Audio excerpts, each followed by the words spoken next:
Hello दोस्तों, आज हम एक और नए टॉपिक पे बात करेंगे। आज हम बात करेंगे नेशनल हेराल्ड केस के बारे में।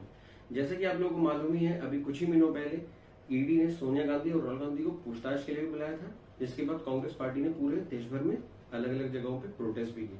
तो चलिए आज हम डिटेल में समझेंगे कि आखिर इस केस में है क्या और क्यों ये केस कांग्रेस पार्टी के लिए पिछले कुछ समय से एक मुसीबत बना। 1937 में जवाहरलाल नेहरू ने 5000 फ्रीडम फाइटर्स के साथ मिलकर लखनऊ में एक कंपनी शुरू की जिसका नाम था एसोसिएटेड जर्नल्स लिमिटेड, जिसे हम AJL भी कहते हैं। इस कंपनी का जो मेन ऑब्जेक्टिव था वो था न्यूज़पेपर पब्लिश करना। इसीलिए 1938 में AJL ने 3 अलग अलग लैंग्वेजेस में न्यूज़पेपर का पब्लिकेशन शुरू किया, जैसे हिंदी में नवजीवन, इंग्लिश में नेशनल हेराल्ड और उर्दू में कौमी आवाज़।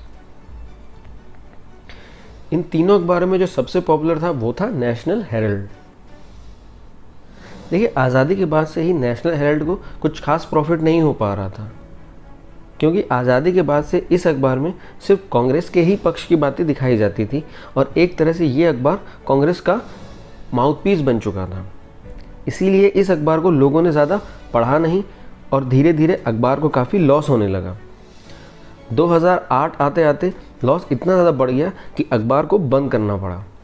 देखिए, बाद में ऐसा पता चला कि उस वक्त में AJL पे 90 करोड़ रुपए का कर्ज था। देखिए, AJL पे 90 करोड़ रुपए का कर्ज तो था, लेकिन देश भर में उसकी संपत्ति करीब 2000 करोड़ रुपए की थी।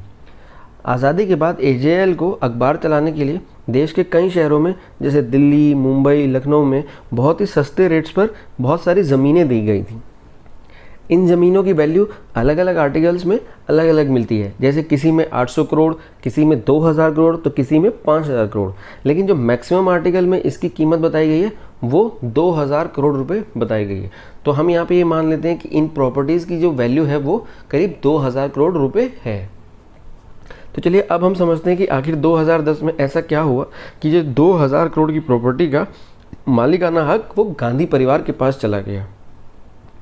देखिए, नवंबर 2010 में गांधी परिवार ने एक कंपनी बनाई यंग इंडिया लिमिटेड के नाम से। इसमें 38% हिस्सेदारी राहुल गांधी की, 38% हिस्सेदारी सोनिया गांधी की, 12% की हिस्सेदारी इसमें थी ऑस्कर फर्नांडीज की, ये कांग्रेस के जनरल सेक्रेटरी हुआ करते थे, और 12% हिस्सेदारी थी मोतीलाल वोहरा की, ये भी कांग्रेस के एक बहुत बड़े नेता थे। तो देखिए, अब इस केस में जो है वो 3 एंटिटी हो चुकी हैं। एक है एसोसिएटेड जर्नल्स लिमिटेड, एक है कांग्रेस पार्टी और एक है यंग इंडिया लिमिटेड। इन तीनों एंटिटी ने आपस में कुछ ऐसे ट्रांजैक्शंस किए हैं जिसकी वजह से आज राहुल गांधी और सोनिया गांधी को ईडी के चक्कर काटने पड़ रहे हैं। तो चलिए अब हम ये समझेंगे कि आखिर ये ट्रांजैक्शंस कैसे किए गए हैं। देखिए, जैसा कि मैंने आपको बताया था कि AJL पे करीब 90 करोड़ रुपए का कर्ज था, तो कांग्रेस पार्टी ने AJL को डूबने से बचाने के लिए 90 करोड़ रुपए का एक इंटरेस्ट फ्री लोन जो है वो AJL को दे दिया। अब देखिए, यहाँ पे कायदे में तो ये होना चाहिए था कि या तो AJL जो है वो 90 करोड़ रुपए कमा के कांग्रेस पार्टी को दे दे, या फिर अपनी जो 2000 करोड़ रुपए की प्रॉपर्टी है उसमें से कोई हिस्सा बेच के ये पैसे चुका दे।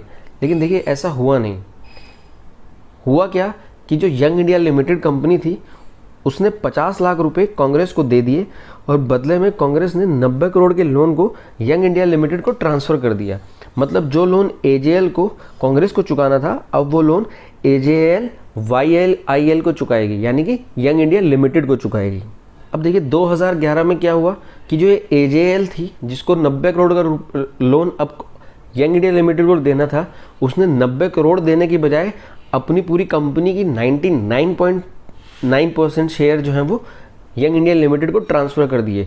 मतलब अब जो यंग इंडिया लिमिटेड है वो एक तरह से AJL की ओनर हो गई है, यानी जो 2000 करोड़ रुपए की जो प्रॉपर्टी थी उस पर अब मालिकाना हक किसका हो गया? यंग इंडिया लिमिटेड का। और यंग इंडिया लिमिटेड में सबसे ज़्यादा किसकी मेजॉरिटी शेयर है? वो है राहुल गांधी और सोनिया गांधी के। तो एक तरह से जो सारी जो मालिकाना हक था इन 2000 करोड़ प्रॉपर्टी का वो किसके पास पहुंच गया? सोनिया गांधी और राहुल गांधी के पास। यही नहीं, जो 90 करोड़ रुपए यंग इंडिया को AJL से लेकर कांग्रेस पार्टी को देने थे वो भी कांग्रेस पार्टी ने माफ़ कर दिए। तो अगर मैं सरल शब्दों में कहूँ तो यंग इंडिया लिमिटेड ने 50 लाख रुपए दे के 2000 करोड़ की प्रॉपर्टी अपने नाम कर ली। चलिए अब हम ये भी देख लें कि सुब्रमण्यम स्वामी और कांग्रेस पार्टी इस केस में अपने क्या क्या आर्ग्यूमेंट्स दे रहे हैं। देखिए, सुब्रमण्यम स्वामी का कहना है कि यंग इंडिया लिमिटेड में जो लोग इंपॉर्टेंट पोजीशन होल्ड करते हैं वही लोग कांग्रेस पार्टी में भी इंपॉर्टेंट पोजीशन होल्ड करते हैं, और ये सारे वही लोग हैं जो AJL में भी इंपॉर्टेंट पोजीशन होल्ड करते हैं। तो एक तरह से देखा जाए तो ये 3 एंटिटी हैं और इनके सारे decision same set of people ले रहे हैं, और ये लोग 3 एंटिटी का यूज़ करके पैसे को इलीगल तरीके से घुमा रहे हैं और प्रॉपर्टी अपने नाम कर रहे हैं। सुब्रमण्यम स्वामी ये भी कह रहे हैं कि जो लोन AJL प्रॉपर्टी दे के चुका सकती थी, उसके बजाय उसने सारे शेयर यंग इंडिया लिमिटेड के नाम क्यों कर दिए। सुब्रमण्यम स्वामी ने यह भी कहा है कि कांग्रेस पार्टी एक पॉलिटिकल पार्टी है, और according to section 29A of the representation of the people act 1951 and section 13A of the income tax act 1961 कोई भी पॉलिटिकल पार्टी किसी प्राइवेट कंपनी को लोन नहीं दे सकती है। अब देखिए, इसके जवाब में कांग्रेस पार्टी का ये कहना है कि जो यंग इंडिया लिमिटेड कंपनी है, ये कंपनी एक्ट 1956 के सेक्शन 25A के तहत खोली गई है, मतलब जिसका मतलब यह कंपनी एक नॉन प्रॉफिट कंपनी है और इसके पैसे सिर्फ इसके ऑब्जेक्टिव में ही यूज़ हो सकते हैं। और जैसा कि यंग इंडिया लिमिटेड ने अपने जब रजिस्ट्रेशन किया था तो उसमें अपने ऑब्जेक्टिव बताया था चैरिटी, तो इसका मतलब ये हुआ कि यंग इंडिया लिमिटेड जो ये पैसा है वो सिर्फ चैरिटी के लिए ही यूज़ कर सकती है। आई होप फ्रेंड्स आज आपको ये केस पूरी अच्छी तरीके से समझ में आ गया होगा कि आखिर इस केस में अभी तक क्या क्या हुआ है। Thank you friends.